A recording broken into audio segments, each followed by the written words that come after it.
네, 지금 이 시기는 전 세계적으로 어느 때보다도 많은 사람들이 한꺼번에 죽어가고 있는 그런 시기입니다. 전염병의 특징상 장례식도 제대로 치를 수가 없기 때문에 더욱더 슬픈 시기죠. 장례식이라는 곳은 어느 문화권을 보더라도 대부분 다 곡을 하는 곳이죠. 슬픔에 잠겨서 우는 그런 시간입니다. 한국에서는 보통 사랑하는 사람의 죽음을 맞이한 사람들을 찾아가서 고인의 명복을 빕니다.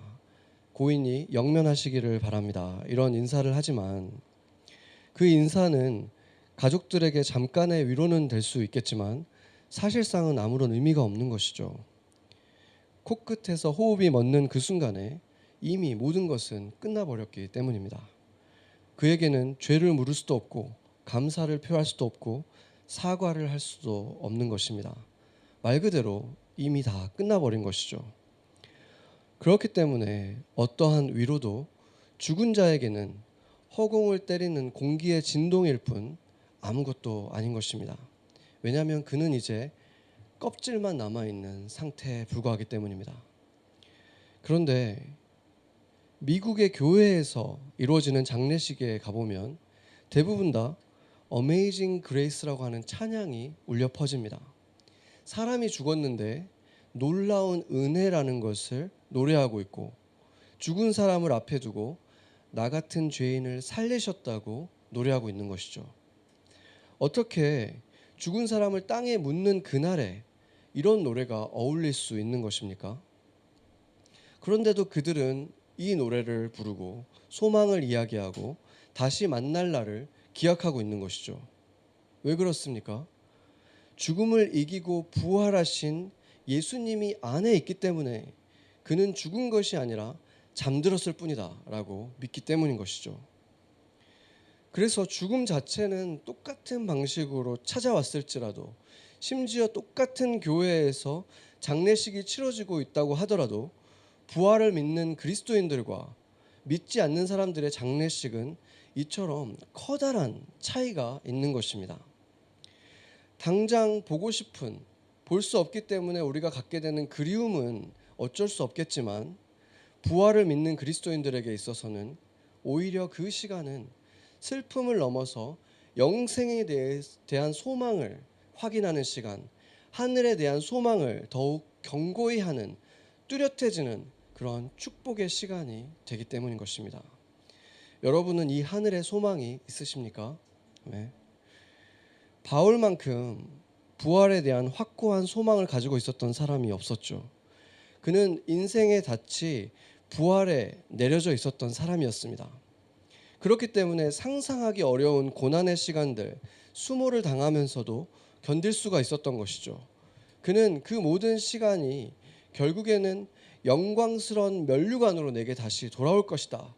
이것을 기다리는 부활의 믿음이 있었던 사람이었습니다. 그래서 그는 뭐라고 합니까? 부활이 실제하지 않는다면 내 인생은 망한 것이다. 이렇게 말을 하죠. 고린도전서 15장 17절에서 19절 말씀을 보면 그리스도께서 다시 살아나신 일이 없으면 너희의 믿음도 헛되다. 너희는 아직도 죄 가운데 있다. 이렇게 말을 하고 그리스도 안에서 잠든 자들도 다 망한 것이다. 이렇게 말을 하고 있습니다. 그리고 19절에 보면 만약에 부활이 없다면 우리가 가장 불쌍한 자들이다. 이렇게까지 말하고 있죠. 그래서 만약에 부활이 없다면 바울이야말로 망한 사람이고 정말로 불쌍한 인생을 산 사람, 어리석은 자라고 말하고 있는 것입니다. 왜냐하면 그는 영생을 위해서 지금 이 세상에서 필요한 많은 것들, 이것을 달콤한 것들을 포기한 사람이기 때문에 그런 것이죠. 그런데 여러분은 어떻습니까? 만약에 부활이 없다면 여러분의 인생도 망한 인생입니까? 여러분의 인생도 어리석고 불쌍한 인생이 됩니까? 아니면 부활이 있든 없든 크게 상관이 없는 그런 인생입니까? 만약에 부활이 없어도 큰 문제가 되지 않는 삶을 여러분이 살고 있다면 그것은 무엇을 증명하는 것이겠습니까? 사실은 전혀 바울을 닮지 않은 인생, 그리스도인답지 않은 삶을 살고 있다는 증거가 되는 것이 아닙니까? 그리고 그 말에는 결국에는 우리가 말로는 하늘에 소망이 있다, 영생이 내게 주어진 것에 대해서 감사한다고 말하면서 실제로는 부활의 소망도 없고 하늘의 소망도 없는 삶을 살고 있다는 뜻이 되는 것입니다. 그래서 그것에 대해서 오늘 예수님은 그것에 대한 예수님의 감정을 숨기시지 않았습니다.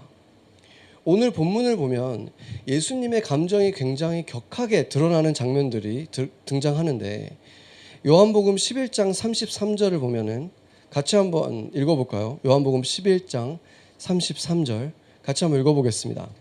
예수께서 그가 우는 것과 또 함께 온 유대인들이 우는 것을 보시고 심령에 비통히 여기시고 불쌍히 여기사. 아멘. 마르다에 이어서 마리아가 또 다시 이제 예수님 앞에 나왔는데 둘 다 똑같은 말을 하는 거예요. 뭐라고 합니까? 예수님이 여기 계셨으면 나사로를 고쳐줄 수 있었을 텐데 왜 안 오셨습니까? 이렇게 원망하고 있는 모습이 보여지는 것이죠. 대놓고 따지고 있는 것은 아니지만 조금 더 소극적으로 원망하는 모습이 나타나고 있습니다. 그 원망 섞인 울음을 보시면서 예수님의 심정이 어땠다고 말합니까? 비통히 여기시고 불쌍히 여기셨다, 이렇게 말하고 있는데, 여기서 비통히 여기셨다라고 말하는 단어가 헬라어로 엠브리마오마이, 이 단어인데, 이 단어는 사실상 성경에서 오늘 이 본문만 빼고는 항상 엄중히 경고한다, 엄히 꾸짖는다, 감정이 격동하고 있다, 이런 표현입니다. 그런데 오늘 본문에서는 그렇게 해석을 하면은 뒤에 불쌍히 여긴다는 거하고 뭔가 대치되는 것 같으니까 좀 순화시켜서 해석을 했는데, 사실상 우리가 자세히 보면 그 두 가지 감정이 있었다는 사실을 알 수 있는 거예요. 어떤 감정입니까? 그들을 불쌍히 여기긴 하지만 동시에 믿음이 없는 거에 대해서 어떤 비통하는 감정, 감정이 격동하는, 직접적으로 꾸짖지는 않더라도 그거에 대해서 안타까워하는 감정, 그 두 가지 감정이 동시에 있었다는 것이죠. 슬퍼하지만 그냥 불쌍히 여기는 것에 멈춘 것이 아니라 믿음이 거기까지밖에 가지 않은 거에 대해서 너무나 안타까워하는 그 극심한 안타까운 감정이 비통하다는 이 표현으로 나타난 것입니다. 그리고 나서 35절을 보면 예수님께서 이제 눈물을 흘리셨는데, 이것은 이제 슬퍼하신 것이죠. 왜 슬프셨겠습니까? 이것은 지극히 자연스러운 감정이죠. 그 나사로가 자신을 끝까지 올 것을 기대하고 있다가 결국은 죽음을 맞이했을 그 나사로를 생각할 때, 그리고 지금 슬픔 속에서 며칠째, 사흘째, 나흘이나 됐는데 여전히 눈물이 멈추지 않고 울고 있는 사랑하는 마르다와 마리아, 이 사람들을 보고 공감하면서 눈물을 흘리신 것이죠. 그러니까 예수님께서 얼마나 나사로를 사랑하셨고 마르다와 마리아를 사랑하셨는지 여기서 그대로 드러난 것입니다. 그런데 예수님에게는 사실은 더 큰 계획이 있으셨죠. 안 오신 이유가 있었죠. 그렇죠? 하나님의 영광을 보이시기 위해서 본인도 지금 특별히 뭔가 하고 계셨던 게 아니잖아요. 그냥 기다리셨잖아요. 그렇기 때문에 마음만, 인간적인 마음으로는 빨리 한시라도 빨리 찾아오고 싶으셨겠지만 더 큰 목적이 있으셨기 때문에 하나님의 영광을 보이시기 위해서 그 돌을 굴려내고 그 영광을 보이시기 위해서 예수님도 사실은 참으셨기 때문에 이 눈물이 터져 나오신 것이죠. 그래서 그것을 본 사람들은 모두 다 예수님이 정말 나사로를 사랑하셨구나, 사랑하지 않으셨기 때문에 이렇게 늑장을 부리신 것이 아니구나라는 것을 느끼시면서도 이해가 안 되는 거죠. 그러면서 공격적으로 이렇게 따지는 말을 하죠. 아니, 그렇게 슬퍼할 거면 진작 와서 좀 고쳐주시지. 맹인도 눈을 뜨게 했다면 병에 걸린 사람 정도는 고치실 수 있는 거 아니야? 그랬으면 지금 나사로가 안 죽었을 텐데. 이렇게 그들은 병 고침에 대한 믿음은 있었기 때문에 예수님에 대한 원망을 나타내는 것이죠. 그때 예수님은 다시 한번 비통해 하셨다고 말하고 있습니다. 똑같은 단어가 쓰였죠. 엠브리오 마움 아이라는 단어. 예수님이 그때 예수님에게 그렇게 따지듯이 진작 오시지 그러면 이렇게 하는 그 사람들에게 비통해 하셨습니다. 그러니까 믿음이 없음을 안타까워 하시는 것을 이 단어로 표현하고 있는 것이죠. 그리고 나서 드디어 예수님께서 이렇게 말씀하십니다. 돌을 옮겨 놓으라. 요한복음 11장 39절 우리가 같이 한번 읽어보겠습니다.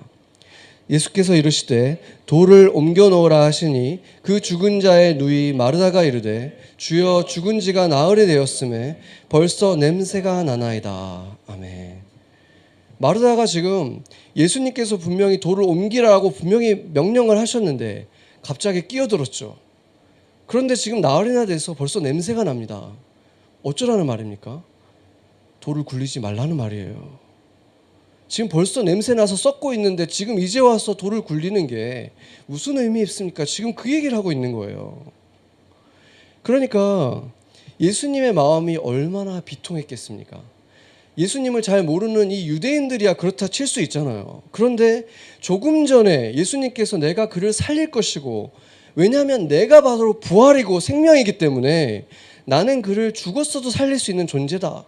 내가 그것을 믿느냐라고 말했을 때 뭐라 그랬습니까? 마리아가 주는 그리스도시고 살아계신 하나님의 아들인 것을 내가 믿습니다. 베드로가 똑같은 고백을 한 거예요. 예수님의 제자였던 베드로가 그 고백을 하고 나서 그 고백은 네가 한 게 아니다. 하나님 아버지가 너한테 성령으로 임하셔서 하게 하신 고백이다. 어마어마한 칭찬을 한 거잖아요. 너가 지금 하나님의 마음을 담은 자가 되었다. 그리고 지금 마르다도 똑같이 그렇게 한 거예요. 예수님의 마음이 얼마나 흡족하셨겠어요. 똑같은 거죠. 그런데 베드로가 그 말 직후에 어떻게 했습니까? 그 말을 듣고 나서 예수님께서 흡족하셨기 때문에 이제 예수님의 계획을 밝히셨죠. 내가 이제 이 이방인들로부터 고난을 당하고 십자가를 지고 너희들을 위해서 죽어야 된다. 그런데 베드로가 어떻게 했죠? 절대 안 됩니다. 십자가 절대 지시면 안 됩니다. 그렇게 했다가 최악의 고통을 당하죠. 예수님이 사탄아 물러가라 이렇게까지 하잖아요. 지금 그 일이 여기 지금 똑같이 발생한 거예요. 방금 전에 똑같은 고백을 하고 예수님에게 기쁨이 됐던 이 마르다가 즉시 돌아서자마자 돌을 왜 굴립니까? 지금 벌써 나흘이나 돼서 이미 썩기 시작해서 냄새가 나는데 그 말을 하고 있는 것이죠. 그 예수님의 비통하심이 얼마나 컸겠습니까? 그래서 결국 돌을 굴려낸다는 것은 단지 그냥 돌을 굴려내는 것이 아니에요. 이것은 결국에 우리의 마음을 막고 있는 것, 우리의 믿음을 가로막고 있는 그 무엇을 치우라고 예수님께서 지금 도전하는 것과 똑같은 것입니다. 마르다는 그 돌을 치워봐야 이미 썩어가고 있는 냄새나는 시체밖에 없다고 생각했고, 예수님은 그 돌을 치워야만 너가 드디어 지금까지 보지 못했던 하나님의 영광을 볼 것이다. 내가 부활이고 생명이라는 그 증거를 이제서야 보게 될 것이다. 그 말씀을 하고 있는 것입니다. 여러분에게는 치워야 할 그 돌이 무엇입니까? 무엇이 하나님의 영광을 보는 것을 방해하고 그 부활의 신앙으로 가는 것을 가로막고 있는 것입니까? 마르다는 지극히 당연한 그때 당시의 믿음, 대부분의 유대인이 갖고 있었던 믿음 무엇입니까? 마지막 때가 되면 메시아가 오실 것이고 메시아가 오면 죽었던 사람들이 다 부활할 것이다. 이것에 대해 믿음을 갖고 있었어요. 그런데 그것은 한국 사람들이 죽으면 잠에 들었다가 심판을 받고 착한 사람들은 천국 가고 나쁜 사람들은 지옥 갈 거야. 이런 그냥 트레디셔널한, 믿기는 믿는데 그냥 저 멀리 있는 손에 잡히는 구체적인 믿음이 아니라 그냥 그렇게 위로하려고 하는 그냥 그런 전통적인 믿음에 불과한 것입니다. 그랬기 때문에 예수님을 볼 때 이분이 지금 오신 메시아라는 것까지는 못 믿고 있었던 거예요. 너가 그 메시아에 대해서 믿고 있지만 그 메시아가 언제 오실지, 그분이 무엇을 하실지, 나에게 개인적으로 누구인지에 대해서는 믿음이 없는 그냥 전통적인 유대인들의 믿음에 머물러 있는 것에서 예수님을 볼 때 이분이 분명히 하나님이 보내신 선지자라는 것까지는 믿었고, 이분이 병을 고칠 수 있는 능력이 있다는 것까지는 믿었지만, 이분이 과연 나를 살리실, 영생을 주실 하나님의 아들 메시아라는 것을 가슴 깊숙한 곳에서까지 진짜로 믿고 있지는 못했다는 것입니다. 그래서 예수님께서는 마르다를 고치시려고 오늘 처음 도전하신 게 아니었어요.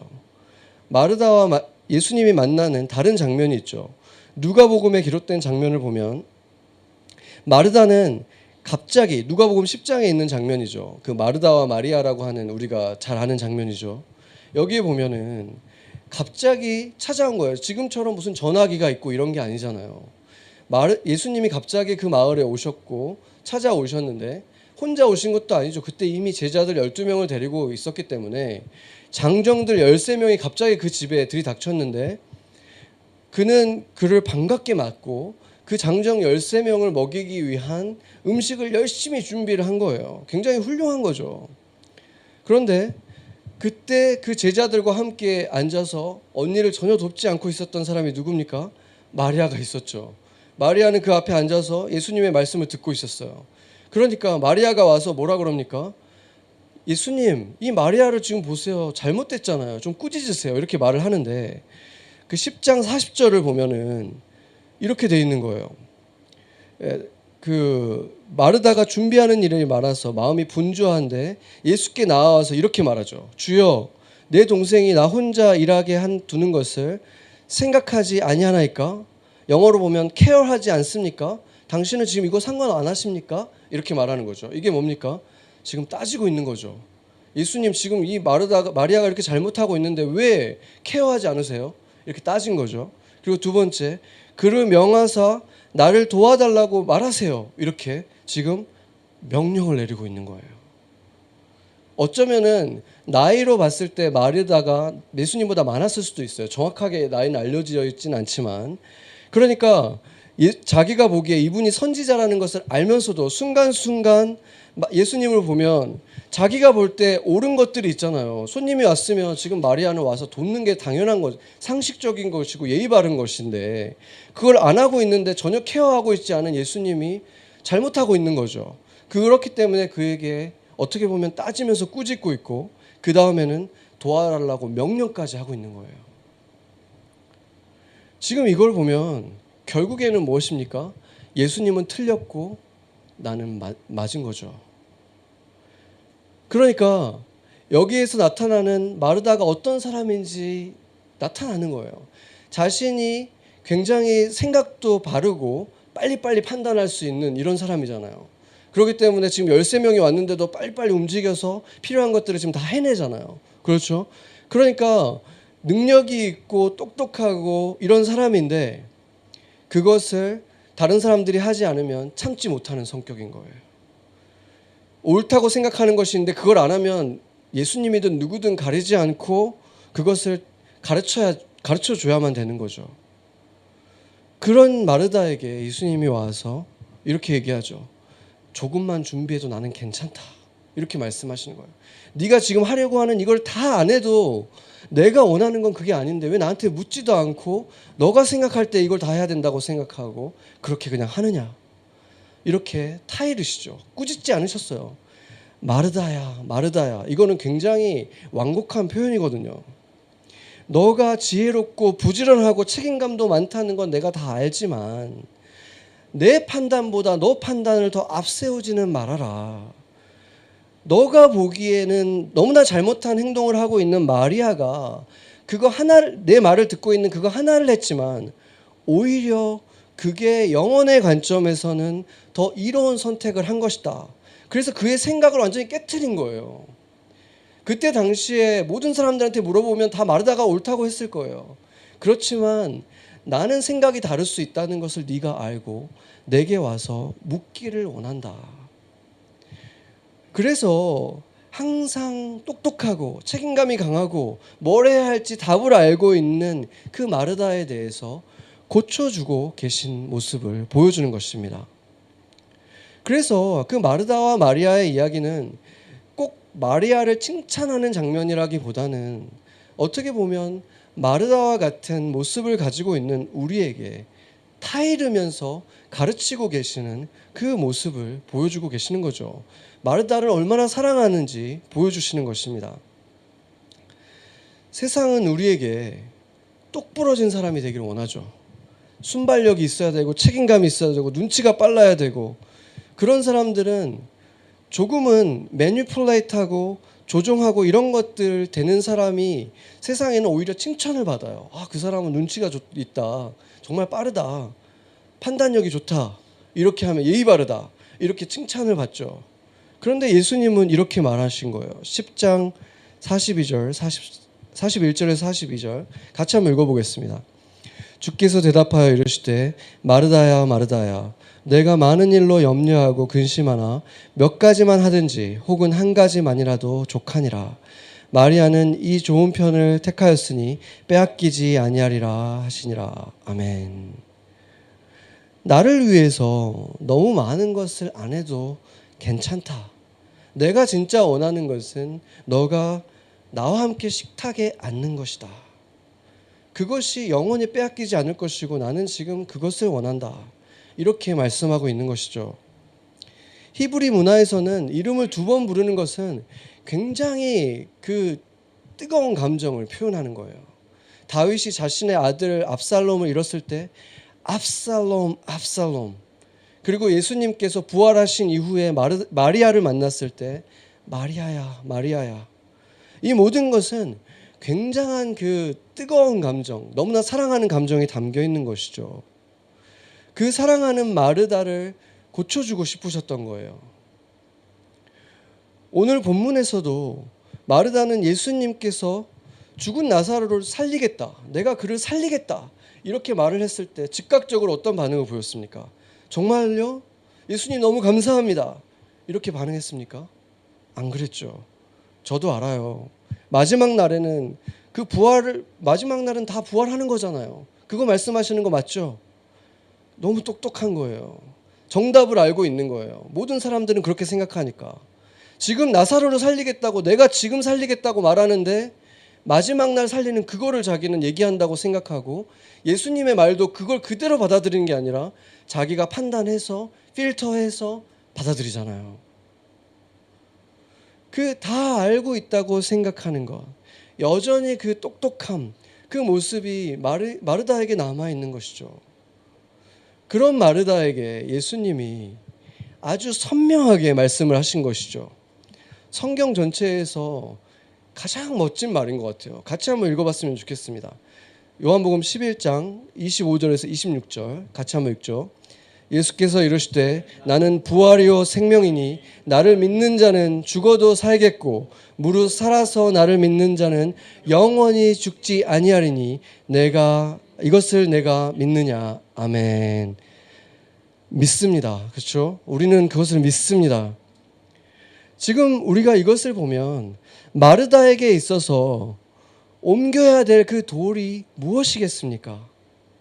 자신이 이미 다 알고 있다고 생각하는 닫힌 생각, 순발력 있고 빠르게 판단도 하고 일도 너무 잘하니까 해결해야 될 문제가 뭔지 자기가 알고 있다고, 지금 어떤 일이 지금 일어나야 되는지, 예수님이 그때 언제 왔어야 되는지, 예수님이 와서 무엇을 했어야 되는지까지 자기가 먼저 다 재빨리 다 결론을 내려버린 거예요. 그렇죠? 조금 전에 예수님이 하나님의 아들이다, 메시아다, 그 부활 자체에 대해서 듣고 고백하고 나서도 예수님의 명령을 듣자마자, 돌을 치우라는 명령을 듣자마자 마르다는 예수님을 그 자리에서 또 한 번 막아서는 거예요. 근데 사일이나 지났는데요, 냄새가 나지 않을까요? 돌을 지금 왜 치웁니까? 이미 늦었는데. 예수님께서 영광스러운 것을 보여주려고 하는 바로 그 찰나에 자신의 그 상식을 이기지를 못하는 거예요. 이건 아닌 것 같은데 못 이기는 거예요. 그러니까 예수님의 하시는 일을 지금 도리어 방해하면서 나서는 거죠. 그래서 예수님께서 마르다에게 직접적으로 꾸짖으시죠. 11장 40절이 마르다에게 하신 말씀이잖아요. 뭐라고 하십니까? 내 말이 아까 내가 뭐라 그랬냐? 너가 믿으면 하나님의 영광을 보리라고 내가 하지 아니하였느냐? 마르다에게 지금 하고 있는 거예요. 내가 조금 전에 그렇게 말했고 너가 신앙 고백까지 해놓고 내가 지금 너에게 영광을 보여주려고 할 때 너는 지금 또 내 말을 믿지 않고 너 생각에 사로잡혀서 근데요 하면서 막고 있는 거야. 여러분, 우리에게 정말 필요한 것을 우리가 정말 다 알고 있을까요? 내 인생을 가로막고 있는, 돌처럼 가로막고 있다고 생각하는 그것이 있잖아요. 우리는 다 이것만 좀 없어지면, 이 문제만 해결되면 나는 훨씬 더 나아질 것 같은데, 아니면 지금 이것만 나한테 채워지면, 이것만 나한테 주어지고 나면 나는 날개 단 것처럼 날아오를 것 같은데 그것이 지금 왜 안 주어지는가? 그것이 정말 옳다는, 그 판단이 옳다는 것을 내가 확신할 수 있는 것입니까? 내가 생각하고 있는 그것이 예수님도 과연 동의하는 것이라는 것에 대해서 우리가 어떻게 할 수 있습니까? 내가 간절히 기도해 왔고 내가 볼 때는 바로 그것이 해결돼야 될 문제이고 그것이 바로 내 인생을 가로막고 있는 것인데, 그 문제가 해결되고 있지 않다면 어쩌면 사실은 정반대일 수도 있는 것이 아니겠습니까?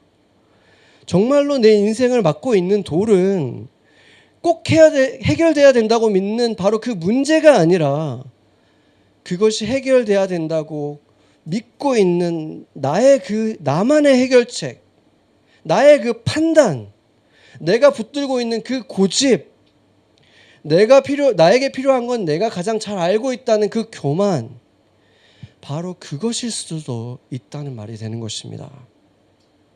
그게 바로 치워야 될 돌이라는 것입니다.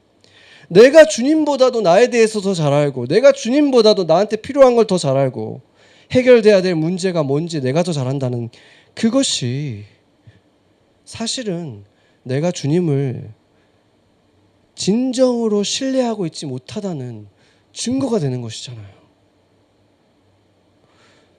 내가 더 잘한다고 믿는 그 믿음은 도대체 무엇을 믿는 믿음인 것입니까? 그래서 예수님은 마르다야, 마르다야, 사랑이 가득 담긴 그 음성으로 그를 타이르신 것입니다. 너가 보기에는 이것도 필요하고 저것도 있어야 되고, 이 사람은 나에게 이렇게 대해야 되고, 이 일은 이렇게 해결되어야만 된다라고 말을 하지만 내 생각은 그것과 다르다. 내가 판단하다고 생각하는 그것을 내려놓는 그것 하나가 너에게 지금 필요하다.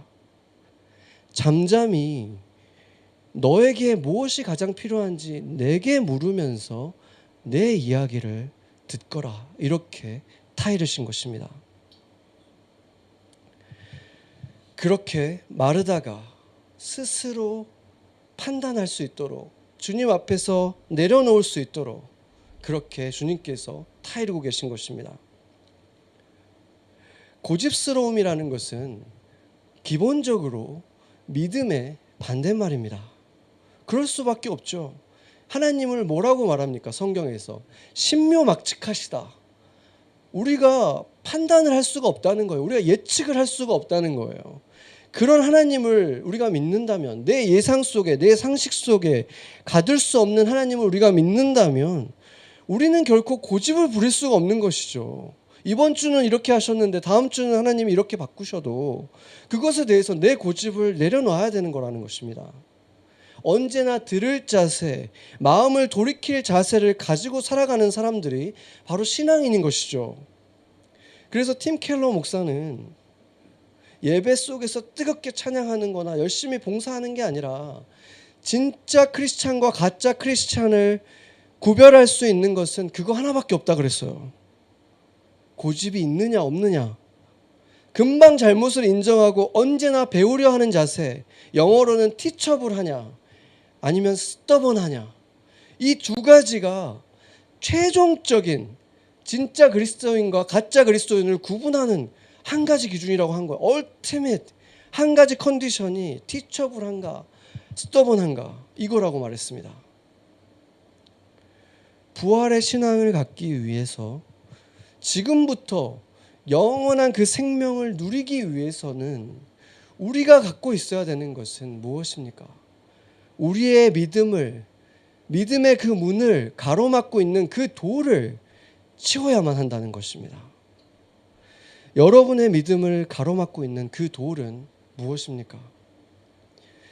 치워야만 할 그 돌이 무엇인지 보인다면 이제는 그것을 내가 마치 내 자존심인 것처럼 지켜온 그것을, 고집스럽게 지켜왔던 그것을, 포기하지 못했던 그것을 주님 앞에 내려놓고 치워주시길 기도해야 합니다. 주님이 나의 주인이 맞다면 어떻게 우리는 주님 앞에서 고집을 부릴 수가 있는 것입니까? 주님이 내게 좋은 것이 무엇인지 더 잘한다고 판단한다면 어떻게 그것을 내가 꼭 붙들고 주님 앞에서까지도 내려놓을 수가 없는 것입니까? 여러분 중에는 그것이 아직 무엇인지 모를 수도 있습니다. 전혀 고집스럽지 않은 티처블한 분들이 있다면 그런 분들은 지금 이 얘기를 들으면서도 나는 내려놓을 게 무엇인지 잘 모르겠다. 그렇다면 그게 무엇인지 주님 앞에 나는 안다고 생각했을 수 있잖아요. 그렇다면 그것을 주님 앞에 내려놓으면서 물어보셔야 합니다. 나는 무엇이 내 믿음을 가로막고 있는 돌입니까? 어쩌면은 다 듣고 있는 것 같지만 막상 걸음을 옮기지 않고 있는 그 모습이 있을 수도 있죠. 그러나 기억해야 될 것은 돌을 치워낸 이후에야 예수님께서 나사로를 살리셨다는 것을 기억해야 되는 것입니다. 돌을 치운 이후에 나사로를 살리시고 그를 불러내실 때 그는 여전히 묶여 있다는 것이 보였죠. 묶여 있는 것이 드러난 거예요. 손도 묶여 있었고 발도 묶여 있었고 얼굴은 가리워져 있었습니다. 오늘 본문 11장 43절 44절을 보면 그 수족이 손과 발이 다 동여져 있다고 말했죠. 그리고 얼굴은 가려져 있었습니다. 예수님께서 죽은 나사로를 살리셨고 그를 진정으로 자유케 해주셨지만 예수님이 그 부활의 믿음을 갖게 된 그 사람들이 이제 진정 자유케 되는 것을 이제 말씀해 주고 있는데 누가 그것을 풀어줬습니까? 예수님이 풀어주셨지만 직접 가서 풀어준 것은 제자들이었죠.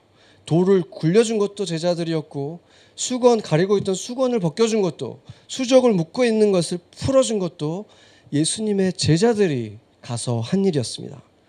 교회는 바로 그런 곳입니다.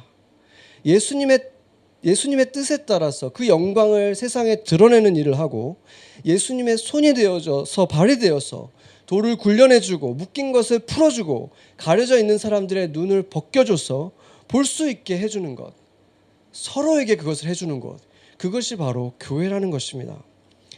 그렇기 때문에 단지 예배당에 나란히 앉아서 찬양팀을 바라보고 찬양하고 또 저를 바라보면서 아멘하고 거기에서 끝이 아니라는 것입니다. 서로를 바라봐야 되는 거예요. 서로를 바라보면서 서로를 향한 그 삶이 점점 투명해지고 그것이 나타날 때 그 돌이 가리고 있던 것, 자존심 때문에 이 부분의 삶은 내가 절대 안 보여줘야지, 이거는 프라이빗 영역이야, 이렇게 놔두고 있으면 그 사람은 어떻게 어카운터빌리티가 없이 변해갈 수가 있겠습니까? 그것이 어떤 사람들에게는 돌인 거예요. 가리고 있는 거예요. 서로를 바라보면서 점점 삶이 투명해질 때, 점점 더 그게 분명하게 나타날 때, 문제가 있는 부분도 잘하고 있는 부분도 서로에게는 가려지는 것이 없어질 때, 그때 서로 손을 묶었던 것을 풀어주고 가리고 있던 눈을 가리는 것이 풀어지고 하는 일들이 그때만 일어날 수 있는 것입니다. 그래도 그것을 부끄러워하지 않을 수 있는 공동체가 교회인 것이죠. 교회는 그것을 부끄러워할 곳이 아니라 오히려 축하할 일인 거예요. 누군가의 삶이 좀 더 드러나고 그것이 투명해질 때 우리는 그것을 셀러브레이트 하는 거예요. 너무 감사하다. 교회에서 정말 부끄러워할 일은 어느 누구와도 진정한 관계를 맺고 있지 못하면서 다 완벽해 보이는데 사실은 아무것도 보여주지 않고 있는 그런 모습을 가지고 있는 그 사람들이 많다면 그것이 부끄러워할 교회인 것입니다. 그것이 부활의 생명을 갖지도 못하고 다른 사람에게 나눠줄 수도 없는 아직도 돌이 막혀 있는 사람이기 때문인 것입니다. 돌을 굴려낸 사람들은 부끄러워하지 않습니다. 기쁨에 겨워서 오히려 그것을 자랑해요. 나의 약함을 자랑하는 거예요. 예수님을 믿는 위대한 사람들과 예수님을 믿지 않는 위대한 사람들의 정말 큰 차이 하나를 발견했는데 그 차이는 자신의 약함을 감추는가 드러내는가에 있습니다. 보세요. 아주 유명한 분들, 예수님을 잘 믿는 분들의 간증 보세요. 뭐라고 얘기합니까? 그들은 하나같이 나는 아무것도 아니고 나는 약하디 약한 사람인데 강한 하나님의 손에 붙들리니까 내가 이런 일까지 하게 됐어요. 근데 내가 한 일이 아니라 주님이 나를 통해서 하신 일이었어요. 이렇게 얘기하잖아요. 그것을 자랑하는 사람들이 되는 것입니다. 그렇게 돌을 굴려내고 나면은 명색이 자기가 의학 박사고 온갖 곳에서 세미나를 하고 다니는데 자기가 한때는 암 공포증에 걸렸고 공황장애에 있었던 사람이라서 얼마나 두려웠으면 내가 지갑에다가 부적까지 넣고 다녔던 사람입니다 라고 얘기하는 걸 자기가 의사인데 그런 사람이 되는 것입니다. 여러분은 그 돌을 굴려낸 사람들입니까? 여러분은 부활을 믿는 그 믿음에 이르렀습니까? 부활을 믿었는가 안 믿었는가에 그 구별점이 돌을 굴려냈는가 아닌가에 있다는 그 사실은 우리가 두렵고 떨리는 마음으로 이 말씀을 받아야 하는 것입니다. 왜냐하면 사실은 돌을 굴려내지 않은 사람들은 부활이 있든 없든 별로 상관없는 모습으로 살아갈 수밖에 없는 것이기 때문입니다. 돌이 무엇입니까? 예수님을 위해서 그와 함께할 그 영원한 나라를 위해서 내가 포기해야 할 것은 무엇입니까? 그것을 포기해야만 지금부터 이미 자유한 삶을 살 수 있는 거예요. 가리운 것이 벗겨지는 것입니다. 그렇지 않으면 내가 교회를 다니고 그리스도인이라고 하고 매일 성경을 읽어도 가려져 있는 삶을 살고 영생을 누리지 못하는 삶을 살 수밖에 없는 거예요. 내가 그 돌을 굴려낼 준비가 안 되었기 때문에 그런 것입니다. 아직 그 상태에 놓여 있다면 오늘 반드시 이 음성을 들으시기 바랍니다. 예수님께서 말씀하셨습니다. 돌을 옮겨 놓으라. 같이 기도하시겠습니다.